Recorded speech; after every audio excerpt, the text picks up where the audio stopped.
Bienvenue dans Ceux qui font, le podcast de Care News qui vous invite chaque jour à découvrir une association, son engagement et surtout comment vous, citoyennes et citoyens, pouvez, même depuis votre canapé, aider ceux qui font. Les confinements ont un aspect paradoxal sur l'environnement. Moins de pollution, certes, mais plus de jetables. L'environnement est le cœur d'action de l'association Surfrider Europe qui sensibilise à la protection des océans et qui lutte contre leur détérioration et celle des littoraux. Elena, chargée des partenariats de l'ONG, va nous détailler les actions de Surfrider Europe et comment on peut s'engager auprès de cette dynamique communauté. EPSA Foundation, dans le cadre de sa grande cause 2020-2022, œuvre en faveur du lien enfance et environnement et soutient cet épisode. Bonjour Elena. Bonjour Flavie. Vous allez bien? Oui, très bien. Vous aussi? Eh ben, écoutez, ça va bien, confinée, mais déterminée, comme tout le monde, je pense.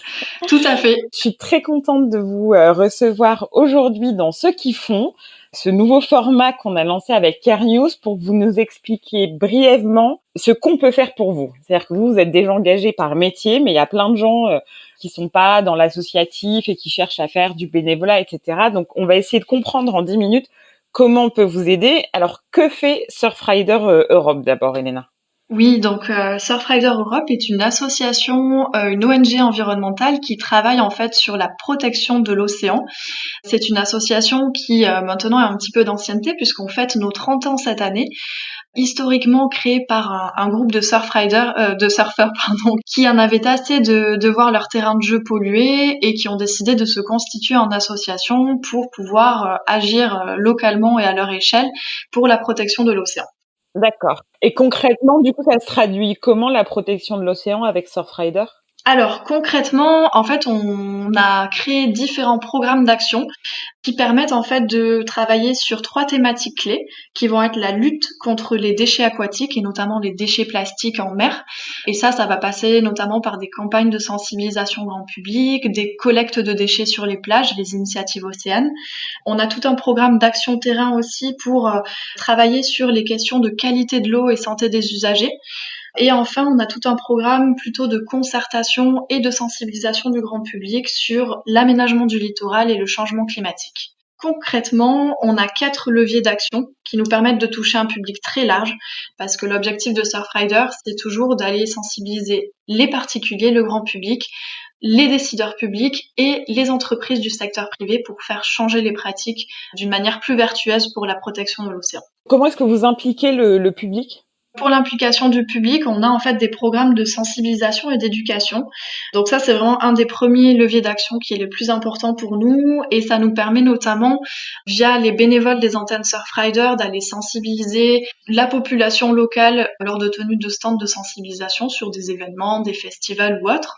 Ça va être aussi l'accueil notamment de scolaires et de grand public au sein des locaux de Surfrider et dans les différents bureaux de Surfrider, puisqu'on a la chance d'avoir au sein de nos locaux à Biarritz et à Bordeaux et à Marseille un Surfrider Campus. Et donc, on a développé tout un tas d'outils pédagogiques, des maquettes, des vidéos animées. Et ça nous permet vraiment concrètement d'expliquer au jeune public quels sont les enjeux de protection des océans, qu'est-ce que le changement climatique, etc. Et enfin, voilà, il y a aussi tout un travail qui est mené toujours par nos antennes bénévoles de sensibilisation aussi des jeunes, puisque les bénévoles de Surfrider vont aussi sensibiliser les scolaires dans leur classe, etc. Est-ce que ça lui a fait du bien à l'océan, le confinement ? Alors, c'est une très bonne question puisqu'aujourd'hui, voilà, on n'a pas encore de recul sur l'impact du confinement sur la protection des océans. Mais en tout cas, ce qui est sûr, c'est que d'une part, le confinement et l'arrêt un peu des activités, des transports en voiture, etc., a eu un impact forcément positif et on l'a vu notamment, il y a pas mal d'articles qui sont sortis sur la baisse de pollution dans certaines villes notamment.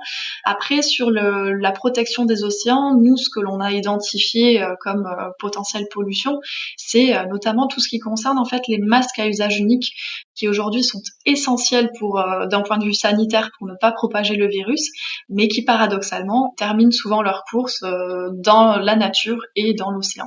Donc, quelque part, on pense que ça a été plus positif, mais en même temps, il y a des nouvelles pollutions. Est-ce que vous pensez que les gens, ils ont fait moins attention à l'environnement pendant le confinement ou au contraire, est-ce que ça a éveillé quelque chose ? Alors pour nous, je pense que sur l'impact de la crise sanitaire sur la question de la sensibilisation à l'environnement, il y a deux sujets. C'est que d'une part, les citoyens qui étaient dans nos réseaux de Surfrider ont eu peut-être moins de temps, moins de disponibilité pour se concentrer sur la lutte pour la protection des océans.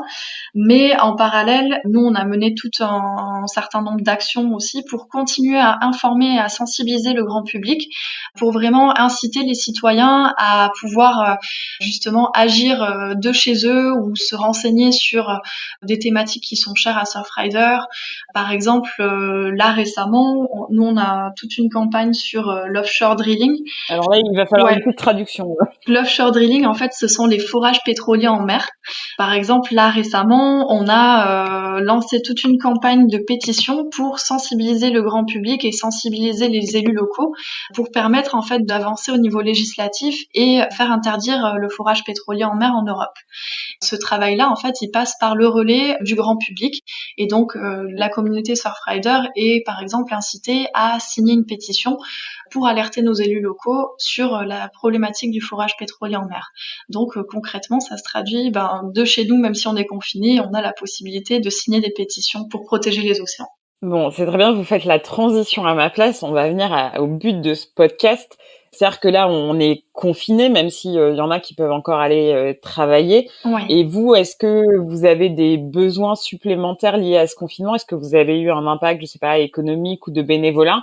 Et du coup, le pendant de cette question, c'est qu'est-ce qu'on peut faire là maintenant pour vous aider, même si on est confiné? Ouais, tout à fait. Alors justement, c'est vrai que confiné ou pas, la lutte pour la protection de l'océan continue et pour nous, il y a des enjeux encore plus importants, notamment sur le fait que qu'on soit dans une démarche justement de maintenir l'urgence climatique à l'agenda politique, de continuer à mobiliser, à sensibiliser notre communauté. Donc du coup, c'est vrai que par rapport au confinement, nous on a eu un impact fort puisque tout le travail, notamment de sensibilisation du grand public et de la jeunesse, passe par des actions terrain, la rencontre du public. Donc ça, toutes ces activités-là, en fait, ont été arrêtées pendant le confinement.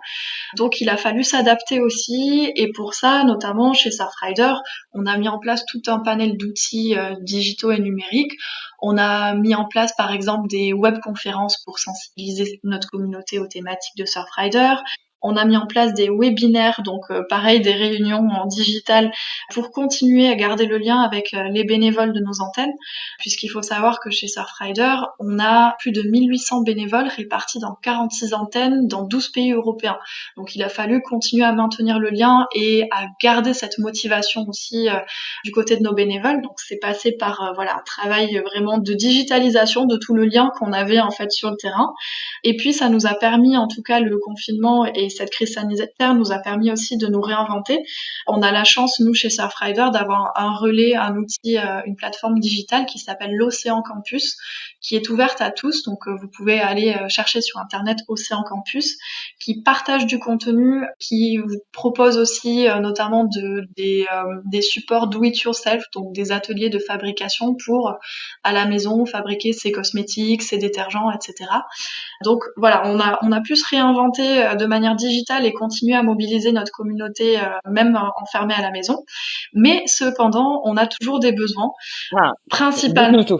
Principalement, le premier besoin, ça va être toujours un besoin financier, puisque effectivement, le financement, malgré tout, c'est le nerf de la guerre, c'est ce qui nous permet de développer et de maintenir les programmes actuels. Donc, chaque citoyen ou chaque auditeur là qui écoute le podcast aujourd'hui peut choisir de soutenir financièrement à son niveau les projets de Surfrider en allant sur le site de Surfrider et en décidant de faire soit un don ponctuel, soit un don régulier mensuel à l'association. Et ces fonds-là sont reversés intégralement à la mission sociale de Surfrider et au programme de Surfrider. Une deuxième manière d'agir et de nous soutenir, ça peut être pour celles et ceux qui souhaitent vraiment s'engager plus à nos côtés, c'est de pouvoir rejoindre une antenne bénévole. Donc en allant sur le site des bénévoles de Surfrider, de la même manière, vous pouvez voir s'il y a une antenne bénévole proche de chez vous et dans ce cas-là, prendre contact avec l'antenne pour intégrer l'équipe bénévole et pouvoir participer. Donc là, pendant le confinement, plutôt de manière numérique et à distance. Et puis pourquoi pas, une fois que l'on sera déconfiné, de pouvoir agir sur le terrain aux côtés des bénévoles. Et enfin, peut-être le troisième levier ou la troisième manière d'agir aux côtés de Surfrider, ça pourrait être justement, peut-être pour celles et ceux qui ont moins de temps, de pouvoir au moins nous suivre sur les réseaux sociaux et pouvoir justement soutenir aussi les campagnes de Surfrider en se renseignant sur le site internet de Surfrider sur les sujets que l'on traite, en pouvant, par exemple, voilà, je parlais de la pétition sur les forages pétroliers, donc ça peut être aussi de pouvoir soutenir les actions de Surfrider en signant nos pétitions. Donc voilà, il y a plusieurs degrés d'implication, plusieurs niveaux d'implication. Et pour nous, voilà, un petit pas vers le soutien vers Surfrider est toujours bon à prendre et nous permet vraiment de relayer les enjeux qui sont très importants pour nous. Donc, depuis votre canapé, vous pouvez faire un don, vous inscrire sur un programme de bénévolat qui est possible en digital et de manière plus ponctuelle. Si vous faites plusieurs choses, donc vous avez moins de temps, vous pouvez aider Surfrider à communiquer et vous renseigner et puis bien sûr agir de manière responsable. J'ai tout Tout bon. à fait, exactement. Merci beaucoup, Elena. Merci beaucoup, Flavie. Merci de votre écoute et de votre engagement. Vous pouvez retrouver toutes les informations pour agir et être solidaire de ceux qui font sur carenews.com.